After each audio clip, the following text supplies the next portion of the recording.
You'd think that Jose Mourinho would have enough on his plate without updating the Manchester United official website too.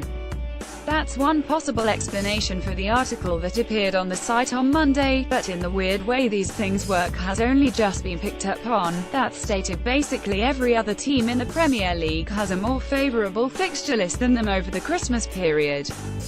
Jose Mourinho's Manchester United got back to winning ways per Sport says below. Sorry, the article on the site read, all 20 top-flight clubs are faced with taxing schedules, but our research shows that Manchester United have a harder time of it than our rivals towards the top of the table. Jose Mourinho's side have a total of 6 non-match days over the period. No club has fewer, while London trio Arsenal, Tottenham and West Ham United can boast 3 more, due to the Gunners' clash with Liverpool being brought forward to this Friday and the Spurs vs West Ham derby moving back to 4 January. Is it fake news? Frankly, the warm-up couldn't give a single flying one, but if this is how Jose and pals want to spend their time, then who are we to judge them? Mr. Swansea in charge of Swansea PR is always a tricky business when a football club sacks a manager. Keeping up appearances is important, which is presumably why Swansea City sent out a media note on Thursday morning assuring the rabid hordes of the press that there would be someone to answer their questions at their pre-game press conference. They just weren't sure who it would be just yet. As it turns out, that man will be Leon Britton, temporarily the man given the job that surely nobody wants, who has to inspire an insufficient squad with chaotic backing to do something to arrest their slide towards the championship. Paul Clement's sacking leaves Swansea looking for a third manager in the space of 12 months.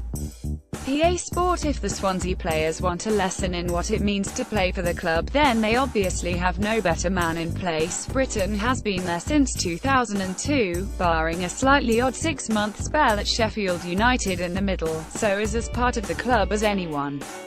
Still, knowing where all the coffee cups were kept didn't do David Unsworth much good.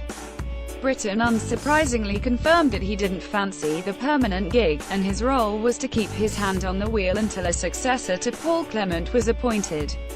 I think we just have to try and get the club back on track, said Britton. Well, quite. Does Ryan Giggs want the Man United scouting job now?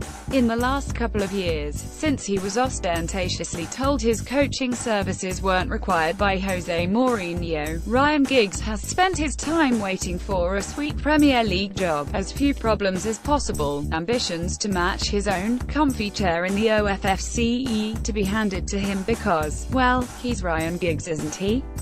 Manchester United legend Ryan Giggs. Getty Images. Mysteriously, such an opportunity hasn't arisen, but perhaps he's aiming for another job now, head of scouting at Manchester United. Giggs told The Times, I watched Gabriel Jesus play 3 years ago. I watched Mbappé for a year.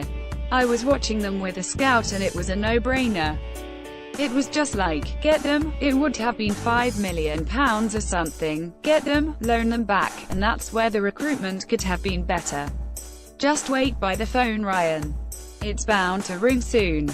In other news, Zanka Klaus, Huddersfield fan, going to Southampton tomorrow. Well, Matthias Zanka is getting around in. Lovely stuff. Heroes and zeros. Ajax: they've sacked Dennis Bergkamp. How could you, Ajax? Hero, Dennis Bergkamp. Do we need a reason? He's Dennis Bergkamp. Just watch this. Hat tip. I told him I didn't want to play anymore. He was phoning and phoning, but I said, I'm not going to play. The calls came, the president on the line, but Jose Paulo Bezerra Maciel Jr., better known as Paulinho, hardly known at all then, had made up his mind. He had headed home to Sao Paulo, yet rather than returning to his boyhood club he was giving up on the game. He had had enough, aged 19. In Lithuania they had racially abused me, in Poland they hadn't paid me, and I thought, I don't need this, he says.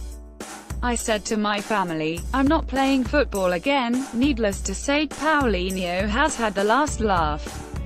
Sid Lowe speaks to the man written off as a footballing dunce after his time at Tottenham but who now runs Barcelona's midfield. Retro Corner for no real reason, a compilation of Rivellino, Flip, Flap, Lovely scenes. Coming up Friday before Christmas. No football then, surely. That would be insane.